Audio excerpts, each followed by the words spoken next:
Puran is considered one of the greatest of all the Purans. Vedopaknishadam sarat jata bhagavati katha adyuttama tato bhati prataghuta phalakriti. The Srimad Bhagwat Mahapuran, it represents the very essence of Vedic teachings. The trunk of the Sanatan Dharma tree is the Vedas. The limbs and branches are the Upanishads. And the fruit of the Sanatan Dharma tree, the fruit of the Vedas, is the Srimad Bhagwat Mahapuran. Nigamaka pataror galitam phalam sukamukadamritam dravasanyutam pibat bhagvatam rasamalayam mahuraho rasika bhaubhauka mahuraho rasika bhaubhauka. And the Srimad Bhagwat Mahapuran is really about the stories and glories of Bhagwan Sri Krishna. It focuses on Lord Sri Krishna. And this Bhagwat Mahapuran, it is a transformative scripture. What does that mean, a transformative scripture?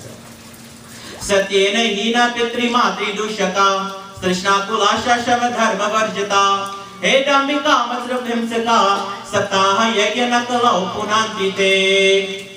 The Bhagwat Mahapuran gives such great teachings and such great followings that no matter what part of your life you are in, the Bhagwat can help you transform your life where you can walk towards Bhagwan Sri Krishna.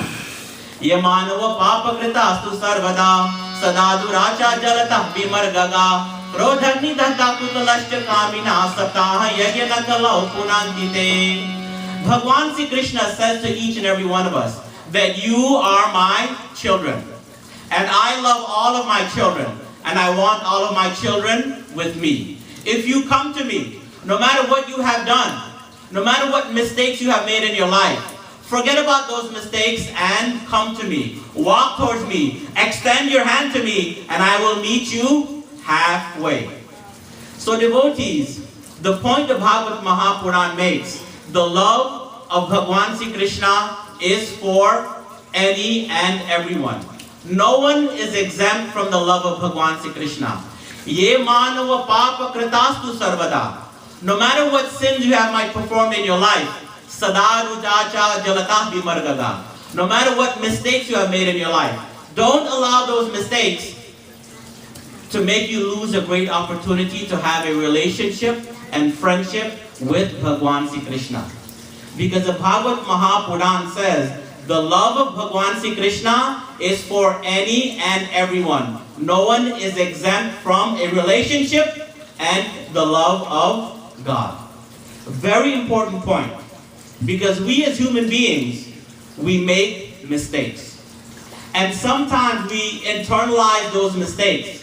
We allow those mistakes to take over our minds. And then we don't think we're good enough for God. That God would not want us. God would reject us for our mistakes. But the Bhagwat Mahapuran says, Yamanava papa kritastu sarvada. Bhagwan doesn't care what kind of mistakes you made in your life. Extend yourself to Him. Walk to Him. And He will meet you halfway. Having said that, devotees, we're going to discuss two topics tonight. We're going to begin first by discussing relationships with God. We're going to look at relationships with Bhagwan Sri Krishna, and we're going to look at the benefits of having a relationship with Bhagwan Sri Krishna.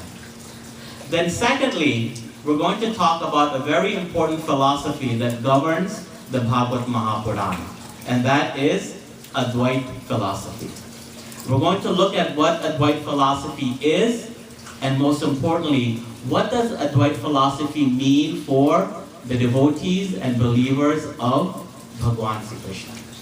And so those are our two topics. So let us begin first by talking about a relationship with Bhagwan Sri Krishna. And to do that, I'm going to chant the first part of a very popular prayer. And the prayer goes, Tvameva Mata cha pita tvameva. Tvameva bandhuscha sakha tvameva. And as we all know what this prayer means, O Lord, you are my mother and you are my father. O Lord, you are also my friend.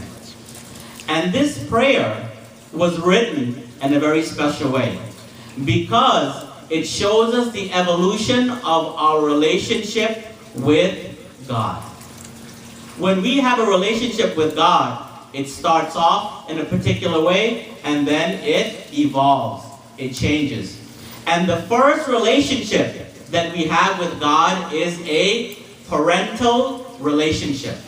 The first relationship we have with God, we see God as a mother, and then we see God as a father. Right? That is a parental relationship.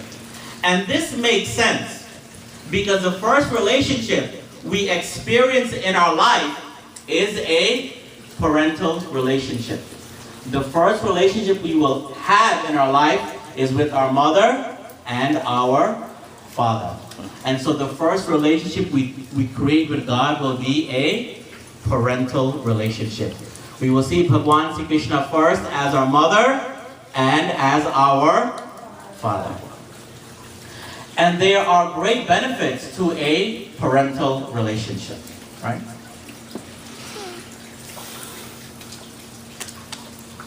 A parental relationship is a protective relationship, right? Parents will protect their child. They will protect their child from anyone who might want to harm the child, right? You see, when a parent and a child walk down the street, a small child, the parent will hold the child's hand because sometimes the child might run into traffic, right? If there's a dog close by, the parent will pick the child up in case the dog might want to bite the child. So in a parental relationship, the parent protects the child from outside influence. Not only that, a parent will protect the child from their own stupidity, right? Because children don't know any better, they're inexperienced, and they may make some wrong decisions. So a parent will protect the child from themselves as well. Likewise, in a parental relationship with Bhagwan Sri Krishna, Bhagwan Sri Krishna will protect us. He will protect us from outside influence that may want to do us some sort of harm. He will protect us from those everyday things that might put us on the wrong path in life. And then Bhagwan Sri Krishna will protect us from our own stupidity, right? So in a parental relationship, we are given protection. Likewise, in a parental relationship with Bhagwan Sri Krishna, Bhagwan Sri Krishna will protect us. A parental relationship is also a guiding relationship. It's a leadership relationship, right? Parents will guide their children. Parents are older, they've gone through life, they have experience in life, and so they will guide their child through adolescence and into adulthood, and they will give that child the benefit of their experience in life. They will lead the child in life. So a parental relationship is one where the children are guided and given leadership in life. Likewise, Bhagwan Sri Krishna gives us guidance as well. He guides us in life so that our life will be more meaningful, will be more enriched, and will be more happy. And the guidance given to us by Bhagwan Sri Krishna is found in the Vedas and in the Puranas. So our relationship with Bhagwan Sri Krishna, Bhagwan Sri Krishna gives us guidance and leadership. And a parental relationship is one where a child is given love and support, right? Parents love their child, and they will show love to a child. And we all, as human beings, we need love and we need affection. Every last one of us. That is a necessity in life. Once you have fulfilled the physiological needs, such as bread and water, then you need emotional support as well, right? And that is what parents provide. They will show love to a child. They will kiss the child. They will hug the child. They will buy things to the child to show their love as well. And parents give emotional support. When children go through hard times in their life, what do parents do? Parents come and they give the child encouragement and support to move on from their problems. Likewise, our relationship with Bhagwan Sri Krishna, we receive those same things from Him. He gives us love and He gives us support. So that when we have those dark times and difficult times in our life, Bhagwan Sri Krishna is there to give us push and encouragement to move on in our life. So when we look at a parental relationship with Bhagwan Sri Krishna, we are given protection, we are given guidance, and we are given love and support. But devotees, I submit to you that a parental relationship has certain limitations, right? And what that means is a child will not completely expose himself to a parent, will they? A child will keep things in their mind and in their hearts that they will not tell their parents. They'll keep it to themselves. However, they won't tell it to their mother and father, but they will tell it to their friends because they have a strong comfort level with their friends, right? We will not tell our mother and father everything, you know. There are things that we keep to ourselves, but then when we meet our friends, we will expose ourselves to them.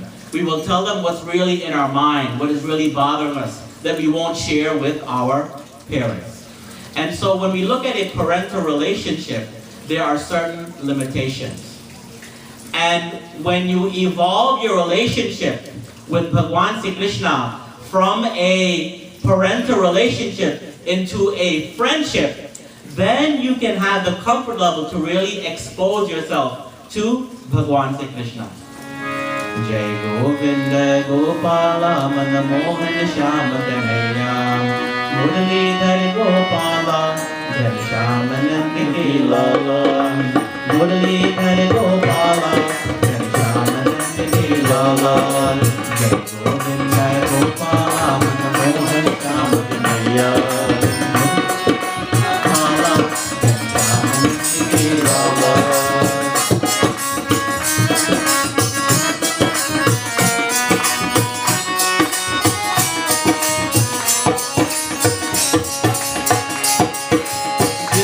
कोई नहीं इस जग में उसका मीत कन्हैया बंसी बजैया रास रचैया काली रास रचैया. This bhajan tells us, जिसका कोई नहीं इस जग में उसका मीत Kanhaiya. It says for that person who has no one in their life, that person who is all alone by themselves, उसका मीत Kanhaiya. Know that you have a friend, a companion, and a confidant in Bhagwan Sri Krishna. जिसका कोई नहीं इस जग में उसका मीत कन्हैया बंसी बजैया रास रचैया काली नाथ रचैया राजा हो या दीन भिखारी सबका तू रखवाला. Whether you are the greatest king or the poorest pauper, know that Bhagwan Sri Krishna is your protector. राजा हो या दीन भिखारी सबका तू रखवाला. मुरलीधर गोपाला जय श्याम नंदनी लाला जय गोविंद गोपाला मनमोहन श्याम दयाला. मुरलीधर गोपाला जय श्याम नंदनी लाला मुरलीधर गोपाला जय श्याम नंदनी लाला मुरलीधर गोपाला जय श्याम नंदनी लाला. So we're talking about the evolution of relationship with God. First, we see God as a parent, as a mother and father. God protects us, guides us, gives us love and support. But due to the limitations of that relationship, we don't fully expose ourselves to God.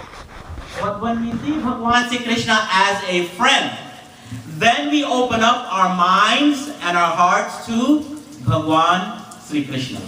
Not that Bhagwan Sri Krishna doesn't know what's in our mind. He does. But when we open ourselves up to Him, it is then that there is a free communication back and forth between us and God. We can read the signs. We can read the messages that Bhagwan Sri Krishna gives to us when we change our relationship to a friendship. And what is the benefit of having a friend? You know, when you have a true friend, you can pick up the phone in the middle of the night and say, hey, I'm in trouble, I need help. Your friend will drop whatever they are doing and they will come directly to your door to help you. That is a true friend. That is a benefit of a true and honest friendship with anyone. So we're going to look at an example of the benefits of a friendship with Bhagwan Sri Krishna. And this story comes from the Mahabharata. It is a story of Draupadi in the Kosava. Jai Jai Radha Ramana Hari Bol. Jai Jai Radha Ramana Hari Bol. Jai Jai Radha Ramana Hari Bol. Jai Jai Radha Ramana Hari Bol. Jai Jai Radha Ramana Hari Bol. Jai Jai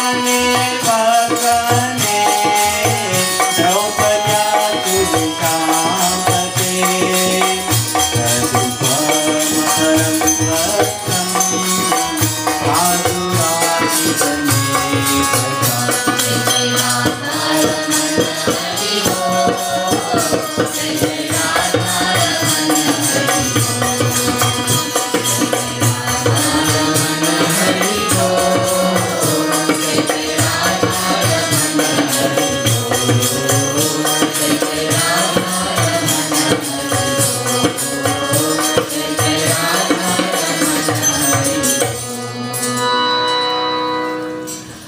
Krishnamane vasane Draupadyastu Vishampate Tadrupa Maparam Vastram Pradurasi Danekashaha.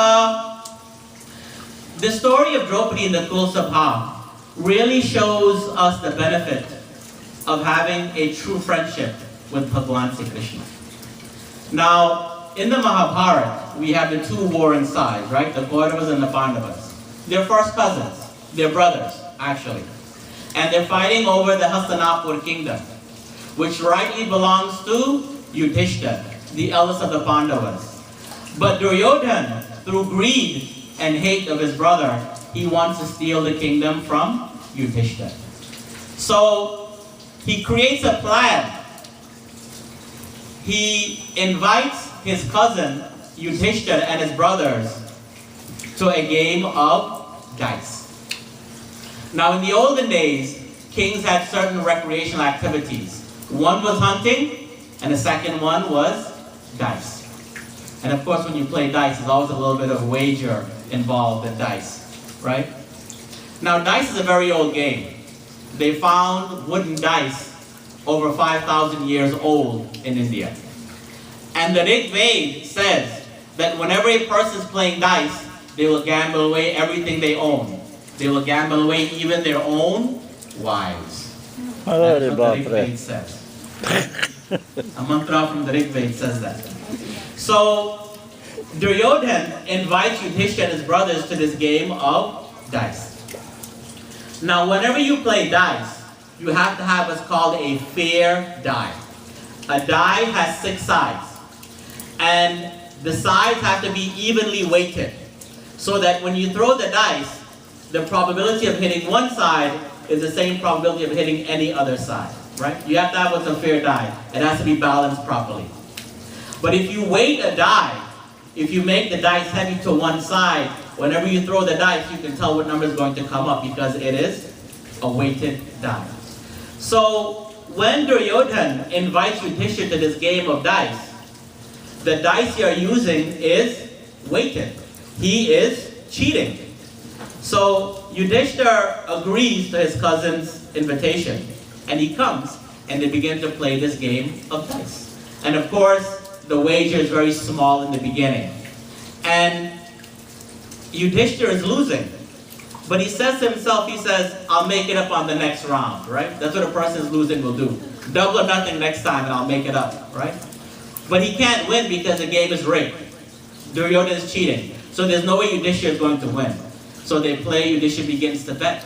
And then he loses himself, Yudhishthira loses himself in the game. He gets caught up by the gambling, he begins to gamble more and more. He gambles away his property, his cattle, his entire kingdom. Then he gambles away his 5 brothers into slavery. He gambles away himself into slavery. And then he gambles away his own wife into slavery as well. Right? So now that Draupadi, the wife of Yudhishthira and his brothers, has been lost as a slave, Duryodhana sees the opportunity to take revenge on Draupadi. One time, Duryodhana was walking and he slipped on some water. And Draupadi happened to be there. And Draupadi began to mock and make fun of Duryodhana. Anda ke putra anda. She says, look, the son of a blind king is blind himself.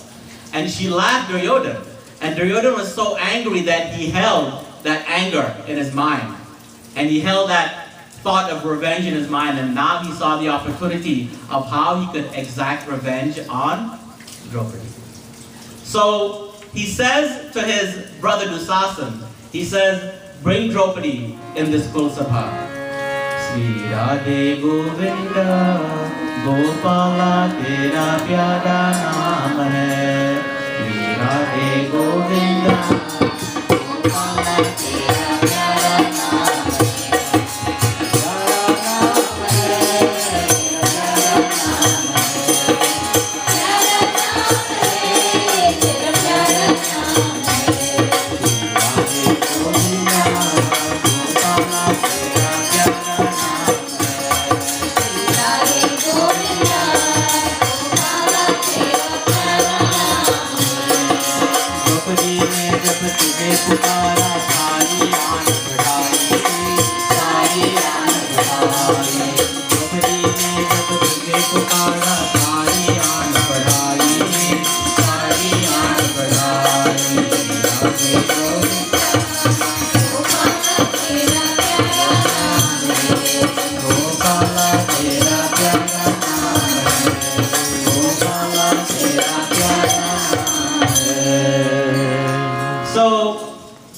Duryodhana sees the opportunity to exact his revenge against Draupadi.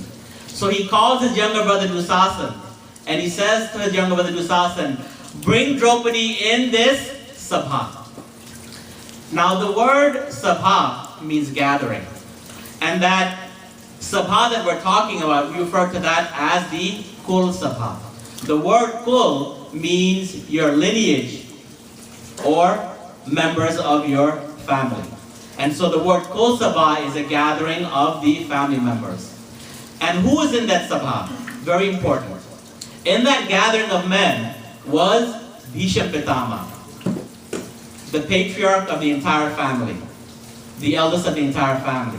Dronacharya, the guru of the family. The 5 husbands of Draupadi, her sons and her, they were. There were only men in that sabha. And so Duryodhana says to Dusasan, bring Draupadi in this sabha. And he brings her. And the Mahabharata says he brings her in the sabha by dragging Draupadi by her hair. And when Draupadi was dragged in that sabha by her hair, she looked around and she saw everyone there. She saw Bhishma Pitama, she saw Dronacharya, her 5 husbands, her sons, and all her Devar. And none of them lifted a finger to help her. Draupadi was a very intelligent woman. And she surmised then and there, she says, I am on my own. No one in this sabha is going to help me. These men that I look for to with respect and for protection will not protect me now. And then Duryodhana says to Dusasan, disrobe her. She's now our slave. We can do whatever we please with her. Disrobe her in this sabha. take her clothes off. Now, I will praise our women because our women show respect through the way that they wear their clothes. Our women do a very good job of that. They show their respect by dressing in a proper fashion. And the way that you dress says a lot about who you are, right? Because the way you dress is a reflection of your mentality, of your thinking. If you are a conservative-minded person, you're going to wear conservative clothes. And you're going to wear them in a conservative way. If your mind is more provocative, your clothes will be a little bit more provocative as well, right? If you see a person that's very neat, their clothes is very neat, and they're well groomed, you think to yourself, that is a neat person. Not only that, I bet you their house is neat as well. Right? If you see a person that's maybe not so neat, their clothes are a little bit wrinkled, they might have some holes, their hair might be a little bit unkempt, you think to yourself, that's a sloppy person. And I bet you his house is probably not so neat, right? So the way that you dress tells a person the kind of mentality that you have, right? So if you dress in a very conservative way, a person will say that is a conservative person who respects themselves, right? And so our women do a very good job of doing that. And I would encourage our women to continue doing that and to teach that to our younger daughters as well. To let them know to respect themselves and show respect through the way that they wear their clothes. So, Duryodhana says to Dusasan, disrobe her, take her clothes off. And the reason he's doing that is he wants to shame her. He wants to embarrass her. Because he knows that if Draupadi is disrobed in that sabha, it will be a complete shame for her. She could never show her face again. And so Dusasan grabs the cheer, the sari of Draupadi, and he begins to pull. Krishnang cha Vishnu cha Harangaram cha Pranaya Vikrayati Yagyaseni Tatastu Dharmantaryo Mahatma Samavre Nodvai Vividai Suvastraihi. And the Mahabharata says that when Dusasan grabbed the cheer, the sari of Draupadi and began to pull, Draupadi threw her hands in the air. That, devotees, is a very strange thing to do, right? If someone is grabbing your clothes and trying to pull the clothes off of your body, your natural reaction is to hold on to the clothes, to keep the clothes on your body. But she does not. She throws her hands in the air. Sarva dharman parityaja mamekam sharanam vraja aham tva sarva papebhyo mokshishyami mashucha. In chapter 18 of the Gita, Bhagwan Sri Krishna makes a solemn promise to each and every one of us. He says, Sarva dharman parityaja. He says, forget about everyone else. Think of no one else. Ma mekam sharanam vraja. And put your confidence in me. Take shelter onto me. And when you do that, aham tva sarva papebhyo. When you take your shelter onto me, I will destroy all your sins and mokshishyami mashucha. I will give liberation onto your soul. That is a promise Bhagwan Sri Krishna makes to each and every one of us. He does not exclude anyone. That promise is for all of us. And so when Draupadi throws her hands in the air, Sarva dharman parityaja, she knows that no one else can help her. Ma mekam sharanam vraja. And so she puts her complete confidence and trust in Bhagwan Sri Krishna. Krishna dhare nande ko aya sitara ho tu aisa ho. Krishna dhare nande ko